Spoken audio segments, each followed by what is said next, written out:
एक केंद्रीय मंत्री की कुर्सी एक ऐसे व्यक्ति से जीवन से भी ज्यादा महत्वपूर्ण हो सकती है जो वर्षों से शिक्षा, पर्यावरण और समाज के मुद्दों पर काम करता रहा है।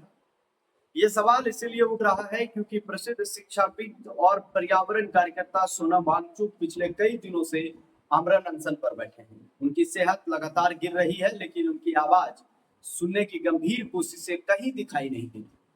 सरकार से असहमति होना लोकतंत्र का हिस्सा है, लेकिन जब कोई व्यक्ति अपनी बात मनवाने के लिए अपने स्वास्थ्य और जीवन को दांव पर लगा दे, तब संवेदनशीलता और संवाद की अपेक्षा स्वाभाविक है।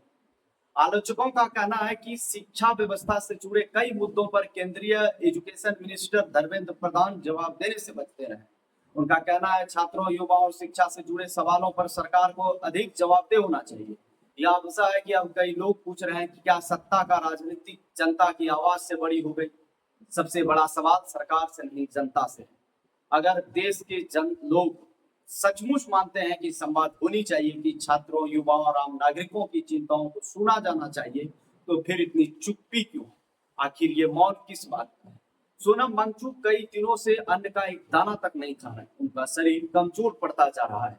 उठने बैठने में सहारे की जरूरत पड़ रही है। डॉक्टर लगातार निगरानी कर रहे हैं। मिलने आने वालों में से वो बात तो करते हैं, लेकिन अपनी मांगों से पीछे हटने को तैयार नहीं। क्यों? क्योंकि उनका कहना है कि लोकतंत्र में जनता की आवाज को सुना जाना चाहिए। जो लोग जनता के प्रतिनिधि है, उनका दायित्व है कि वो संवाद करे, सवालों का जवाब दे और चिंताओं को गंभीरता से ले। सोनम वांगचुक कोई साधारण नाम नहीं है। उनके नाम कई नवाचार और पेटेंट दर्ज है। उनके शिक्षा और पर्यावरण क्षेत्र में देश का नाम अंतर्राष्ट्रीय मंचों पर रोशन किया है। लेकिन पहचान कितनी भी बड़ी क्यों ना हो, शरीर की अपनी सीमाएं होती हैं।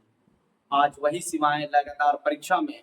सवाल सिर्फ सोनम वांगचुक का नहीं है, सवाल यह भी है कि क्या देश सहमति की आवाज को सुना जाएगा, उसे भी अनसुना कर दिया जाएगा। इतिहास गवाह है कि सत्ता आती जाती रहती है, लेकिन जनता की आवाज और उसके लिए संघर्ष करने वाले लोगों को हमेशा याद रखा जाता है। बाकी नमस्कार।